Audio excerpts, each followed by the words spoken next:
Assalamualaikum warahmatullahi wabarakatuh. Perkenalkan, kami dari kelompok 1 yang beranggotakan Amnia Haj, Amniatun Nur Hikmah, Aniji Hanf, Arman Mulya Ramadan, Cahya, dan Fatira Fasya ingin mempresentasikan tentang penerimaan tugas dan perencanaan audit. Baik teman-teman, saya akan menjelaskan tentang penerimaan penugasan. Penerimaan penugasan merupakan tahap awal dalam suatu audit laporan. Laporan keuangan adalah mengambil keputusan untuk menerima atau menolak suatu kesempatan untuk menjadi auditor untuk klien yang baru, atau untuk melanjutkan sebagai auditor bagi klien yang sudah ada. Pada umumnya, keputusan untuk menerima atau menolak ini sudah dilakukan sejak 6 hingga 9 bulan sebelum akhir tahun buku yang akan diperiksa. Dalam profesi akuntan publik, terjadi persaingan yang cukup ketat antar kantor akuntan publik untuk mendapatkan klien. Bagi suatu kantor akuntan publik, klien bisa merupakan klien baru atau klien lama, yang diharapkan akan melanjutkan memberikan penugasan audit pada tahun atau tahun-tahun berikutnya. Auditor tidak wajib menerima setiap permintaan untuk melakukan audit laporan keuangan yang diajukan oleh calon kliennya. Apabila auditor memutuskan untuk menerima suatu penugasan audit, maka auditor harus memikul tanggung jawab profesional terhadap masyarakat, klien, dan terhadap anggota profesi akuntan publik lainnya.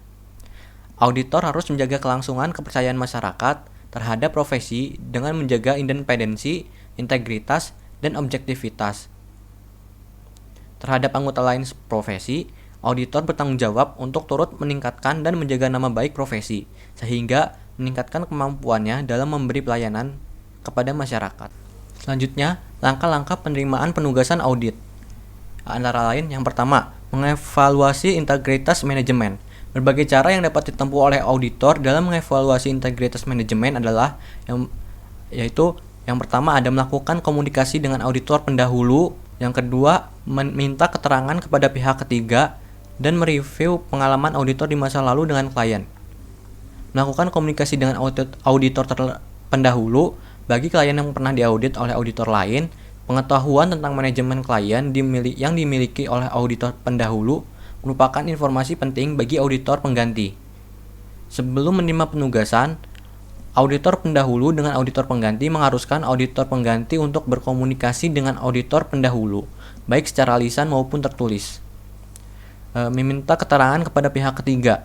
Informasi tentang integrasi manajemen dapat diperoleh dengan meminta keterangan kepada penasehat hukum, pejabat bank, mengganti manajemen yang diberitahukan di surat kabar bisnis, review terhadap laporan audit tahun sebelumnya yang disimpan di Bapepam, dan pihak lain dalam masyarakat keuangan dan bisnis yang mempunyai hubungan bisnis dengan calon klien. Selanjutnya yang kedua ada mengidentifikasi keadaan khusus dan resiko biasa. Hal-hal yang berhubungan dengan pengambilan keputusan untuk penerimaan penugasan dalam tahap ini antara lain yaitu mengidentifikasi pemakaian laporan keuangan auditan, ada permintaan laporan tambahan. Selanjutnya memperkirakan adanya persoalan hukum dan stabilitas keuangan klien. Auditor menghindari resiko litigasi. Selanjutnya mengevaluasi auditabilitas perusahaan klien, ada atau tidak catatan keuangan. Yang selanjutnya yang ketiga yaitu menentukan kompetensi auditor untuk melaksanakan audit. Standar umum yang pertama berbunyi, audit harus dilaksanakan oleh seseorang atau lebih yang memiliki keahlian dan pelatihan teknis cukup sebagai auditor. Oleh karena itu, sebelum auditor menerima suatu perikatan audit, ia harus mempertimbangkan apakah ia dan anggota tim auditnya memiliki kompetensi memadai untuk menyelesaikan perikatan tersebut sesuai dengan standar auditing yang ditetapkan oleh IAI.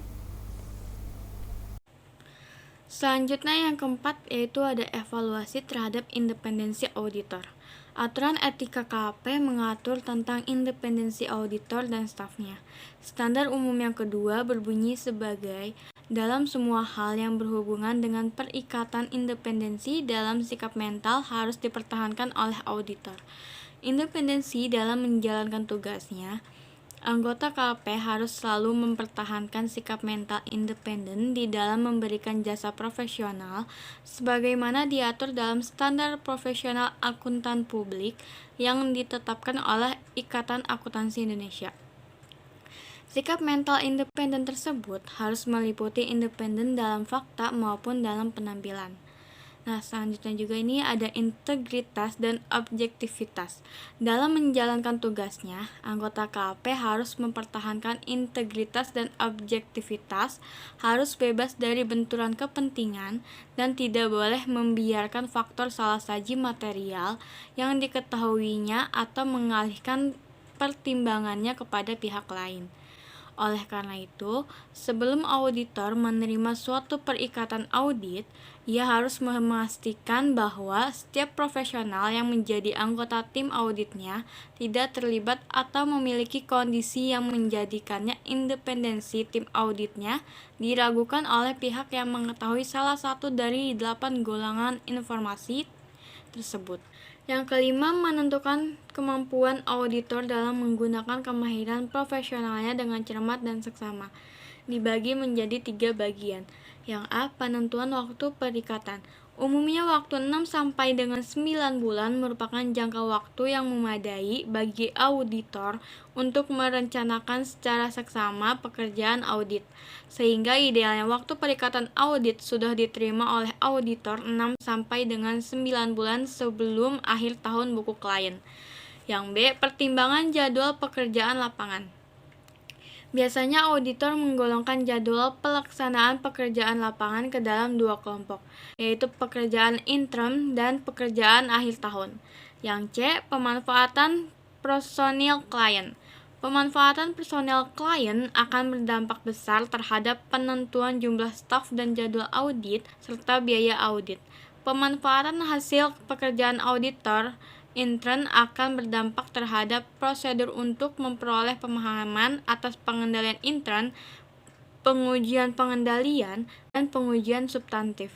Yang keenam, menyiapkan surat penugasan audit. Surat penugasan audit dibuat oleh auditor untuk kliennya. Surat ini berfungsi untuk mendokumentasikan dan menegaskan A. Tujuan audit atas laporan keuangan, B. Tanggung jawab manajemen atas laporan keuangan, C. Lingkup audit, D. Bentuk laporan atau bentuk komunikasi lain yang akan digunakan oleh auditor untuk menyampaikan hasil perikatan, E. Pengaturan reproduksi laporan keuangan audit, F. Kesanggupan auditor untuk menyampaikan informasi tentang kelemahan signifikan dalam struktur pengendalian intern yang ditemukan oleh auditor dalam auditnya. G. Akses ke berbagai catatan dokumentasi dan informasi lain yang diharuskan dalam kaitannya dengan audit. H. Kesepakatan mengenai dasar penentuan fee audit. Isi surat penugasan. Yang pertama itu ada nama perusahaan dan LK yang akan diperiksa. Yang kedua itu ada tujuan audit. Ketiga, audit berdasarkan standar audit. Yang keempat, sifat, lingkup, dan tanggung jawab audit. Yang kelima, audit memiliki keterbatasan. Yang keenam, tanggung jawab manajemen. Ketujuh, manajemen memberikan representasi tertulis kepada auditor. Yang kedelapan, dasar perhitungan hari auditor. Yang kesembilan, ketegasan kesepakatan dengan klien. Selanjutnya yaitu ada perencanaan audit. Perencanaan audit yaitu merupakan total lamanya waktu yang dibutuhkan oleh auditor untuk melakukan perencanaan audit awal sampai pada pengembangan rencana audit dan program audit menyeluruh. Variabel ini diukur dengan menggunakan jam perencanaan audit. Keberhasilan penyelesaian perikatan audit sangat ditentukan. Baik, selanjutnya yaitu tujuan perencanaan audit.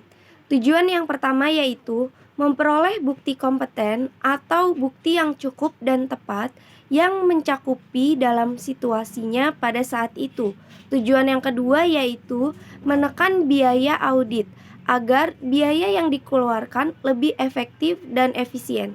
Tujuan yang terakhir yaitu menghindari salah pengertian atau kesalahpahaman dengan klien. Baik, selanjutnya yaitu tahapan-tahapan dalam perencanaan audit. Tahapan yang pertama yaitu menghimpun pemahaman bisnis klien dan industri klien. Pemahaman tersebut akan digunakan untuk merencanakan lingkungan audit, memperkirakan masalah-masalah yang mungkin timbul, dan menentukan atau memodifikasi prosedur audit yang direncanakan. Hal-hal yang berkaitan dalam bisnis dan industri klien yang perlu dipahami auditor adalah sebagai berikut. Yang pertama yaitu bisnis dan produk klien. Yang kedua ada lokasi dan karakteristik operasi klien, seperti metode produksi dan pemasaran. Yang ketiga jenis dan karakteristik industri. Selanjutnya ada eksistensi, ada tidaknya pihak yang terkait yang mempunyai hubungan erat dengan klien. Misalnya sama-sama anak perusahaan dari suatu holding company. Yang kedua, melaksanakan prosedur dan analisis evaluasi informasi keuangan. Tahapan ini dibuat dengan mempelajari hubungan yang masuk antara data keuangan yang satu dengan data keuangan lainnya, atau antara data keuangan dan data non-keuangan. Hal-hal yang perlu dilakukan dalam melaksanakan prosedur dan analisis yaitu yang pertama yaitu mengidentifikasi perhitungan atau perbandingan yang akan dibuat. Jenis perhitungan dan perbandingan yang umum digunakan yaitu perbandingan data absolut, analisis vertikal, analisis rasio, dan analisis tren. Yang kedua yaitu mengembangkan ekspektasi dan harapan. Dasar pikiran yang melandasi penggunaan prosedur analitis dalam auditing ialah bahwa hubungan antara data bisa diperkirakan akan berlanjut seadanya, tidak terjadi hal-hal atau kondisi berbeda yang tidak diketahui. Dalam mengembangkan ekspektasi, selain menggunakan data keuangan, dapat juga digunakan data non-keuangan. Yang ketiga yaitu melakukan perhitungan perbandingan. Tahapan ini menyangkut pengumpulan data yang akan digunakan untuk menghitung jumlah-jumlah absolut dan selisih persentase antara jumlah tahun ini dengan jumlah tahun yang lalu, menghitung data common size dan rasio-rasio. Yang terakhir yaitu analisis data dan identifikasi perbedaan signifikan. Analisis hasil perhitungan dan perbandingan akan dapat menambah pengetahuan auditor tentang bisnis klien. Bagian penting dari analisis adalah mengidentifikasi fluktuasi dalam data yang tidak diharapkan atau tidak adanya fluktuasi yang diharapkan yang bisa memberi petunjuk meningkatnya resiko terjadinya salah saji. Menyelidiki selisih tak diharapkan yang signifikan, selisih ini harus diselidiki. Hal ini biasanya menyangkut peninjauan kembali metode dan faktor yang digunakan dalam mengembangkan ekspektasi dan mengajukan pertanyaan kepada manajemen. Selanjutnya saya Amelia Tenur Hikmah akan melanjutkan pembahasan tentang tahapan-tahapan perencanaan audit. Yang nomor 3 ada menetapkan pertimbangan awal tentang tingkatan materialitas. Material awal itu perlu ditetapkan karena pendapat auditor atas kewajaran suatu laporan keuangan dipengaruhi oleh tingkatan material tersebut. Ada 2 tingkat yaitu tingkat laporan keuangan dan tingkat saldo akun. Yang keempat ada mempertimbangkan risiko audit. Banyak sekali resiko-resiko yang kemungkinan terjadi seperti resiko bawaan, resiko pengendalian, resiko deteksi, serta resiko kegagalan auditor dalam memodifikasi pendapatnya atas suatu laporan keuangan. Risiko yang pertama merupakan risiko bawaan yang merupakan risiko salah saji yang melekat pada suatu saldo akun atau asersi tentang suatu saldo akun. Yang kedua ada risiko pengendalian yang merupakan tidak dapat dicegahnya salah saji material oleh pengendalian intern. Selanjutnya ada risiko deteksi yang merupakan tidak terdeteksinya salah saji material dalam suatu saldo akun oleh auditor terkait prosedur yang dilaksanakannya.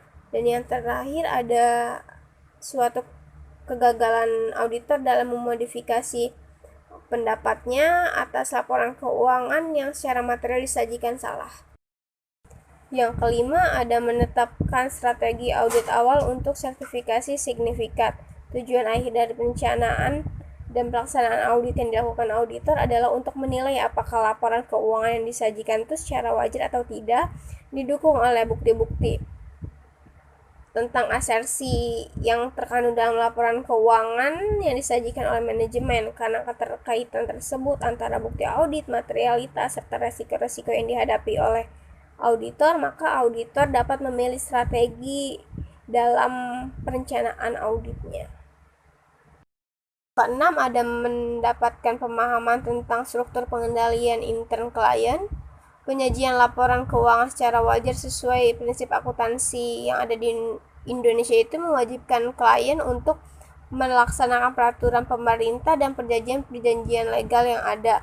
Informasi mengenai kewajiban klien itu harus dijelaskan dalam laporan keuangan sebelum memverifikasi dan menganalisa terhadap transaksi. Dan aku tertentu, auditor perlu memahami kewajiban-kewajiban legal yang menyangkut klien tersebut. Baik teman-teman, selanjutnya saya akan membahas mengenai proses perencanaan audit. Nah, dalam proses perencanaan auditing ini teman-teman, auditor memerlukan prosedur yang dapat dipertimbangkan dalam melaksanakan proses perencanaan auditing teman-teman. Dan supervisi biasanya mencakup review terhadap catatan auditor yang berkaitan dengan entitas dan pembahasannya. Nah, dalam hal ini kita memerlukan kebijakan dan prosedur dalam memutuskan penerimaan klien yang akan kita audit teman-teman. Yang pertama itu, kita perlu mengetahui latar belakang perusahaan tersebut. Yang kedua, persyaratan etis yang dimiliki oleh perusahaan tersebut seperti apa. Yang ketiga, kita perlu berkomunikasi dengan auditor terdahulu jika auditor sebelumnya berbeda. Yang keempat, kita butuh akan ahli di bidang tertentu. Yang kelima, melakukan pemilihan anggota tim perikatan. Dan yang terakhir, kita memperoleh surat perikatan. Selanjutnya ada isi dari perencanaan audit teman-teman. Nah, isi dari perencanaan audit ini ada 4 hal, yaitu yang pertama ada hal-hal mengenai klien. Nah, mengapa sih auditor perlu mengetahui hal-hal tentang klien? Karena pengetahuan tentang bisnis klien ini dapat membantu auditor dalam mengidentifikasi bidang yang memerlukan pertimbangan khusus. Lalu auditor dapat menilai kondisi data keuangan yang dihasilkan, diolah, direview, dan dikumpulkan dalam organisasi tersebut. Yang kedua ada hal-hal yang dapat mempengaruhi klien. Contohnya seperti adanya peraturan-peraturan baru yang dapat mempengaruhi klien. Lalu yang ketiga ada hal-hal penting lainnya, antara lain waktu pemeriksaannya, seperti berapa lama waktu pemeriksaan yang dibutuhkan untuk mengaudit data perusahaan tersebut. Lalu jenis jasa apa yang diberikan, apakah general audit atau special audit. Lalu yang keempat ada hal-hal tambahan seperti bantuan yang diberikan klien terhadap auditor dalam mengisi formulir konfirmasi piutang, utang, dan lainnya. Baik teman-teman, selanjutnya akan dijelaskan oleh rekan saya. Terima kasih. Baik, saya akan melanjutkan presentasi yaitu mengenai elemen-elemen perencanaan audit. Yang pertama itu ada perencanaan awal. Perencanaan awal itu ada beberapa hal, yaitu yang pertama kayak menyelidik klien baru, yang kedua itu melanjutkan klien lamanya, yang ketiga mengidentifikasi alasan klien untuk diaudit kembali, yang keempat itu step untuk penugasan, yang kelima itu memperoleh surat penugasannya gitu. Yang kedua itu ada memperoleh latar belakang informasi. Untuk memperoleh latar belakang informasi ada beberapa cara, yaitu meninjau lokasi pabrikan kantor, menelaah kebijakan-kebijakan penting perusahaannya. Terus yang ketiga itu mengidentifikasi pihak-pihak yang mempunyai hubungan istimewa, contohnya seperti sahabat, teman dekat atau keluarga.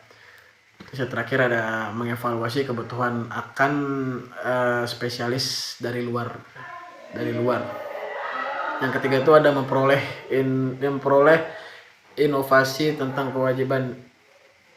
memperoleh informasi tentang kewajiban sah atau tentang undang-undang klien. Dalam hal ini dokumen-dokumen hukum yang paling penting untuk diperiksa oleh auditor adalah akte pendirian perusahaan, anggaran dasar perusahaan, masalah rapat dewan komisaris, para pemegang saham, komite audit, dan para pejabat eksekutif lainnya. Terus yang keempat ada melaksanakan prosedur menurut penelitian persiapan. Untuk melaksanakan prosedur menurut penelitian persiapan ini, prosedur analisis ini diantaranya yaitu memahami bidang usaha kliennya. Terus yang kedua menetapkan kemampuan satuan usaha untuk menjaga kelangsungan hidupnya. Terus yang ketiga itu indikasi adanya kemungkinan kekeliruan dalam laporan keuangan dan juga mengurangi pengujian yang terinci gitu. Ya. Terus yang kelima itu ada menetapkan materialitis dan menetapkan resiko audit yang dapat diterimanya. Untuk menetapkan materialitis dan menetapkan resikonya ada beberapa langkah, yaitu yang pertama itu menentukan pertimbangan awal mengenai materialitisnya, yang kedua itu mengalokasikan pertimbangan awal mengenai materialitas ke dalam segmennya, yang ketiga itu mengestimasikan total salah saji dalam segmennya, yang keempat itu mengestimasikan salah saji gabungannya. Terus yang kelima itu membandingkan estimasi gabungan dengan pertimbangan awal mengenai materialitasnya gitu. Terus yang keenam itu ada memahami struktur pengawasan intern dan menilai risiko kendali. Yang ketujuh ini ada mengembangkan program audit dan rencana audit. Sekian presentasi dari kelompok kami, kurang lebihnya mohon maaf. Wassalamualaikum warahmatullahi wabarakatuh.